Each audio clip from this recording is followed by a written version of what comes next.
What is up, you guys? It is Shake State Farm here with Atomic Theory, back with another Atomic Chess video. And for today's video, we are going to be doing some live commentary on ACL Season 2, the last match, at least for our team, in the Atomic Chess League. As you can see here, our team has won our first two matches, so all we need to do is win our third match right here. And we are currently at a 61% win rate, which means I believe Steady needs to score 1.5 is what they said. So I'm pretty much just going to be following this match until he scores 1.5. And then afterwards, I'll quickly go over the ACL in general, kind of, how it's gone, what I've thought about it this year. But for now, let's just jump into some live commentary. So we've got knight f3, d4. Quasi plays this line quite a bit. And okay, the move here that I like to go for is e5. And after knight b5, you can go bishop b4, c3, and castles.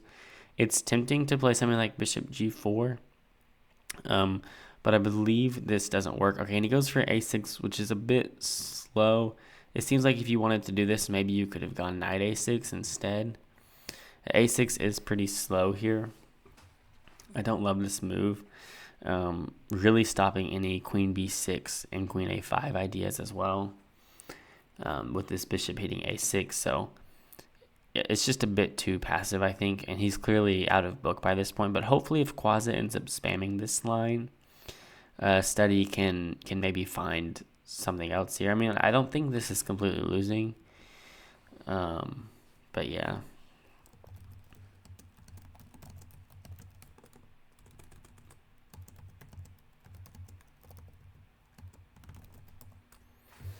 Yeah, and already I would have gone e5 as well, but you are allowing the bishop to come in. But okay, you have some counterplay. You're threatening to take here immediately, which is very strong. White will likely castle, and then there's maybe some e4, e3 ideas, also some potential to take. I mean, white's definitely better here, but I won't say that there's no chances for black here either. The problem is your rook's pretty much always stuck in the corner. And yeah, long term, black's definitely got some issues here. But okay, it's not completely over. And they're playing 10 games here they're in the 3+0 time control. So if this is your first time watching an Atomic Chess League video, there's a 3-2 time control, a 3-0, 1-0, and 1/2+0. And for each round, you set one of the captain, which I'm the captain for my team. I will set each player at a given time control, and then the win rate for each player is calculated, and whoever has the highest average win rate, whichever team has the highest average win rate, does end up winning the match. So for the 3+0 time control, they will play 10 games. So again, he only needs to score, I believe it's 1.5 points, so we should be good. Which, funnily enough, we were in this exact same situation in the first ACL match, and Maracker was in that position, and he was able to come home with the victory. Okay, so he took. I probably wouldn't have gone for this, but maybe there's some hope here. Yeah, it looks pretty bad. I don't think the position needed to be opened up there. I probably would have just played e4 here myself and tried to get some pressure with e3, just kind of clamping down there. But okay. Goes for this instead. It's just going to be really hard to get these pieces out.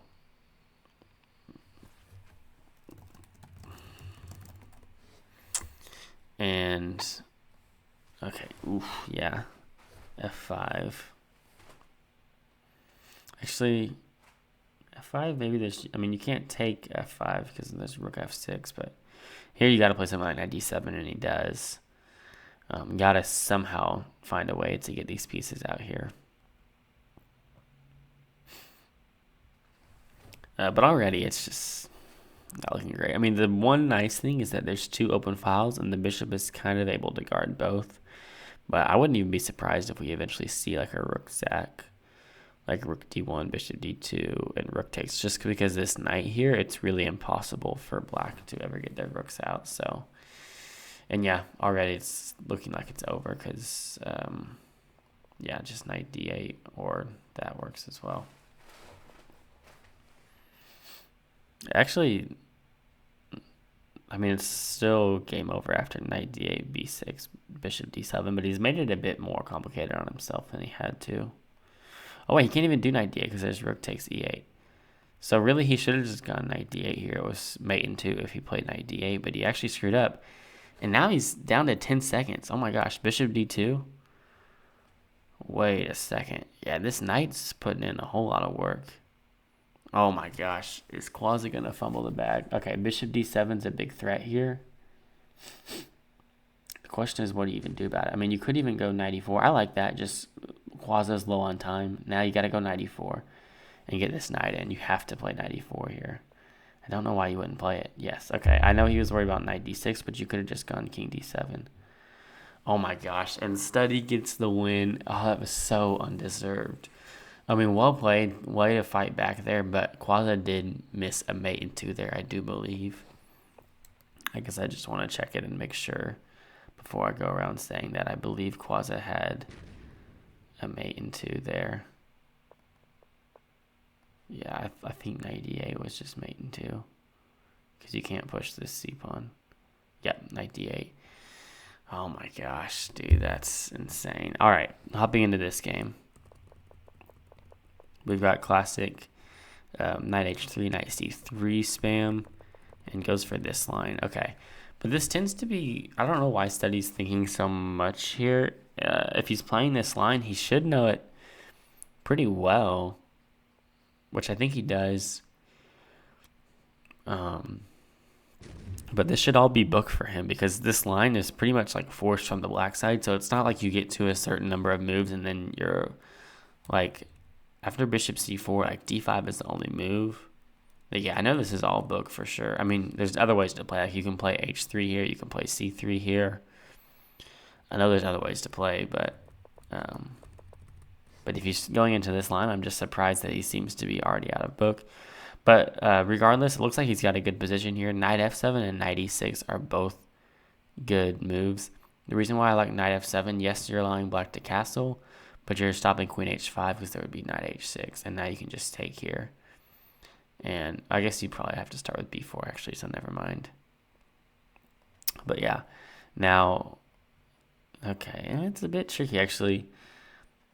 I'm still thinking you just take, but after knight f2, it's not so clear actually how you're keeping an advantage here from white. There's knight d3, you'll have to go king f1. There's some knight d6 threats, but in general, okay, I really like e4 here because after f takes, you could at the very least go queen e5, and he goes for it.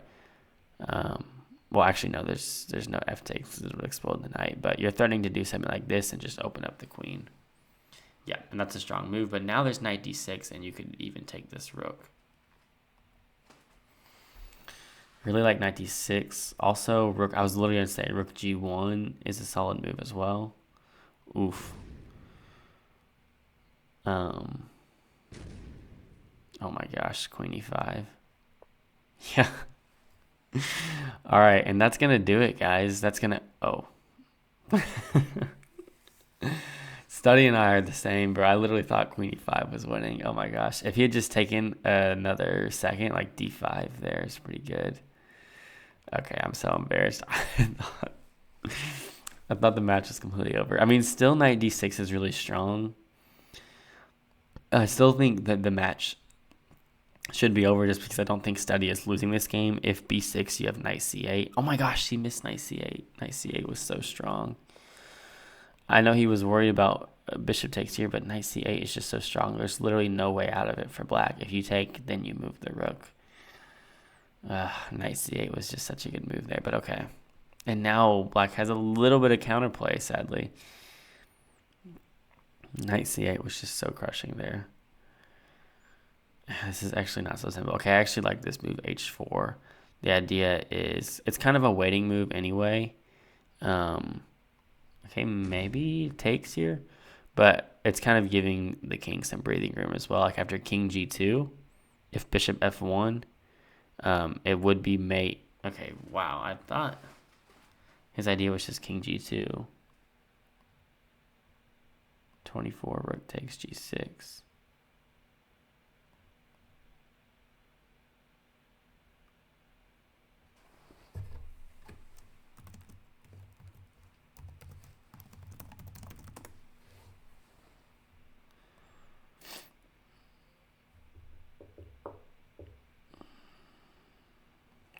Rook e3.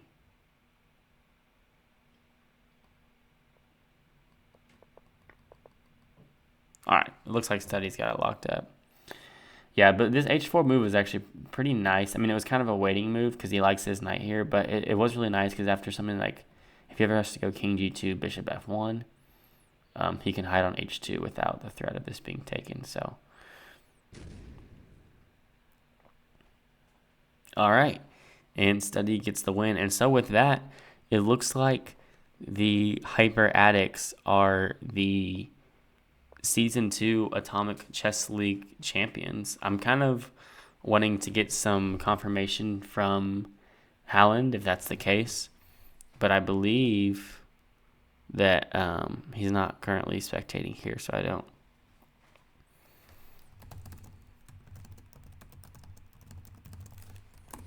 I'm going to ask him, make sure.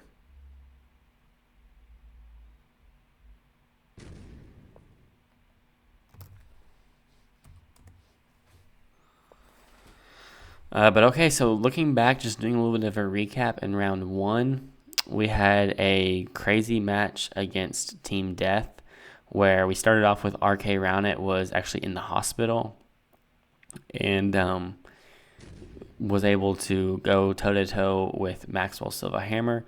Then Study B had a rough start against Circa, and then I was able to come in and 6-0 Rabbi R, and then we needed 1.5 points. Like I was saying, it was kind of a mirror from round 1.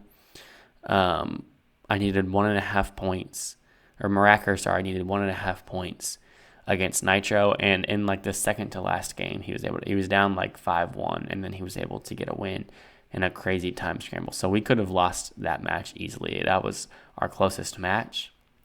And then in round 2, it was pretty much the opposite story. Instead of RK Roundit and I doing the heavy lifting, because even though RK Roundit lost by 1 point, Maxwell is, the highest rated player in the world, one of the best players in the world for sure.